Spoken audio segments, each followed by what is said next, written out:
Good afternoon. Today we are going to discuss about shock and hemorrhage. Shock. It is a physiological state characterized by systemic reduction in tissue perfusion, resulting in decreased tissue oxygen delivery. According to Bailey and Love, classification of shock is of 5 types, that is hypovolemic, cardiogenic, obstructive, distributive, and endocrine shock. First, we are going to discuss about cardiogenic shock. It is a shock caused as a result of cardiac pump failure. Causes are myocardial infarction, arrhythmias like atrial fibrillation, ventricular tachycardias, bradycardias, etc., and mechanical abnormalities like valvular defects, extracardiac abnormalities like pulmonary embolism, pulmonary hypertension, and tension pneumothorax. Next is hypovolemic shock.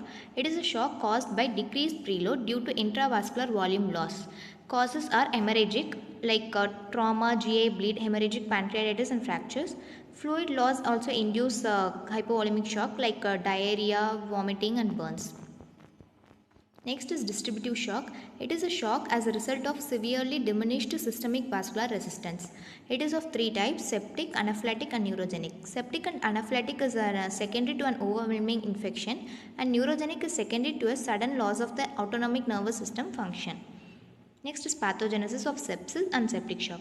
First, there will be septic insult, that is endotoxins, will cause complement activation and macrophage activation. Due to activation of the macrophage, there will be chemical mediators like tumor necrosis factor, interleukin 1 and 6 will get released, and that in turn causes neutrophil activation and endothelial cell upregulation.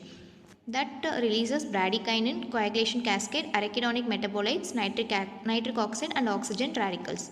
These things will cause capillary leak, microthrombosis, ischemia, vasodilation and tissue destruction, and these are all leads to organ injury.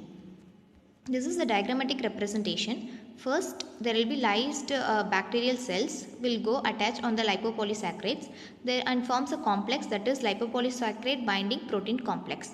This lipopolysaccharide binding protein complex will act on macrophages, and in macrophages there will be CD14, CD11 and 18 receptors. These in turn releases tumor necrosis factor, interleukin 1, interleukin 12, 6 and interferon gamma. These are all chemical mediators, and these chemical mediators will activate coagulation cascade, complement cascade and releases prostaglandin and leukotrienes. These will cause endothelial cell damage that in turn leads to multiple organ system failure, disseminated intravascular coagulation, that is DIC, and adult respiratory distress syndrome, that is ARDS. And these are the signs, general clinical signs of septic shock, like flu-like symptoms, fever, chills, general malaise, irritability, lethargy, tachycardia and hypotension, hyperventilation. Site of infection may or may not be evident in case of septic shock. Next is cardiovascular symptoms like systemic vasodilatation and hypotension. That is, there will be pre-systolic less than 90 mmHg and tachycardia, that is more than 100 beats per minute. Increased cardiac output, that is hyperdynamic, although contractility is depressed, hypodynamic in late shock. Ventricular dilation will be there, decreased ejection fraction and loss of sympathetic responsiveness. Hypovolemia due to vascular leakage, central venous pressure may be decreased or increased depending upon fluid resuscitation. And compromised nutrient blood flow to organs will be there. Decreased organ oxygen extraction will be present in case of cardiovascular symptoms. These are all the cardiovascular symptoms which I have explained before. And this is pulmonary and renal symptoms like hyperventilation with respiratory alkalosis, pulmonary hypertension and edema, and hypoxemia, that is arterial partial pressure of O2 will be less than 50 mmHg, and reduced pulmonary compliance and increased work. Respiratory muscle failure will be there, renal hypoperfusion, oliguria, and acute tubular necrosis and renal failure will be there in case of pulmonary and renal causes. Other causes like disseminated intravascular coagulation, blood dyskaryosis will cause leukopenia, thrombocytopenia and polycythemia, and central and peripheral nervous dysfunction will be there, and increased lactate will occur yearly. Next is the management. Before that, we are going to see about the diagnosis. Before the initiation of antimicrobial therapy, at least 2 blood cultures should be obtained. At least one drawn percutaneously and the other one drawn through each vascular access device if inserted longer than 48 hours. Other cultures such as urine, cerebrospinal fluid, the CSF, wounds, respiratory secretions or other body fluids should be obtained as a clinical situation dictates. Other diagnostic studies such as imaging and sampling should be performed promptly to determine the source and causative organism of the infection, may be limited by patient stability. Next is treatment. It primarily consists of volume resuscitation, early antibiotic administration, early goal-directed therapy, rapid source identification and control, support of major organ dysfunction, and sequestration of lipopolysaccharides. Antibiotics should be given, that is early administration, and hemodynamic support like fluid resuscitation should be done. Restore tissue perfusion and normalize the cellular metabolism. Tight glycemic control should be maintained, and vasopressor agents such as dopamine, norepinephrine, and dobutamine can be given. Source control like surgical debridement of the infected devitalized tissue and catheter replacement should be done. Supplemental oxygen, that is a treatment for ARDS. And nutritional support should be given. Anti-inflammatory agents like corticosteroids, ibuprofen, prostaglandin E1 and pentoxifylline can be given. Oxygen scavengers like N-acetylcysteine, selenium also can be given. Drugs modifying coagulation is antithrombin 3. This also can be given. And drugs enhancing host defenses like intravenous immunoglobulin, IVIG, interferon gamma, GM-CSF and immunonutrition can be done. Other drugs like growth hormone, antibiotics, fresh frozen plasma, anesthetic, sedative and analgesic agents, catecholamines can be given. Next, hemofiltration, plasma exchange should be done.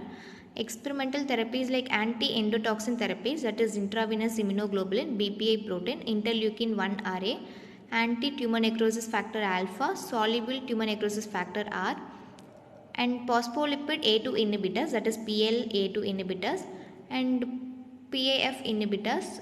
INOS inhibitors or nitric oxide synthetase inhibitors, anticoagulants can be given. Next, we are going to discuss about MODS. It is nothing but multiple organ dysfunction syndrome, which is previously known as multiple organ. It is also known as MOF and MSOF. MOF is multiple organ failure and MSOF is multi-system organ failure. Is the altered organ function in an acutely ill patient requiring medical intervention to achieve hemostasis. Multiple organ failure is defined as two or more failed organ systems. Causes for MODS is the condition usually results from infection, injury like accident surgery, hypoperfusion and hypermetabolism. The primary cause triggers an uncontrolled inflammatory response. Sepsis is the most common cause in operative and non-operative patients. Sepsis may result in septic shock. In the absence of infection, a sepsis-like disorder is termed as systemic inflammatory response syndrome, that is SIRS. Both systemic inflammatory response syndrome and sepsis could ultimately progress to multiple organ dysfunction failure. However, in 1/3 of the patients, no primary focus can be found. Multiple organ dysfunction syndrome is well established as the final stage of the continuum. SIRS plus infection leads to sepsis. It can turn to severe sepsis and can lead to multiple organ dysfunction syndrome. Effects of organ failure. If it affects lung, the symptom will be acute respiratory distress syndrome. And if it affects kidney, there will be acute renal insufficiency. If it affects liver, it causes acute liver insufficiency. And bleeding disorders like coagulopathy. If it affects heart, it causes cardiovascular failure. Next, we are going to talk about SIRS, that is systemic inflammatory respiratory syndrome. These are 4 criteria for this. First, 2 or more of the following is temperature. The core temperature will be more than 38 degrees Celsius or less than 36 degrees Celsius, and heart rate will be more than 90 beats per minute. Respiratory rate will be more than 20 beats per minute for patients spontaneously ventilating, or partial pressure of CO2 will be less than 32 mmHg.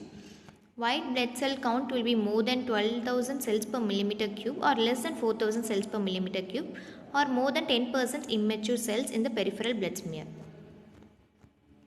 For sepsis also same criteria we have discussed for SIRS. Next is indicators of hypoperfusion.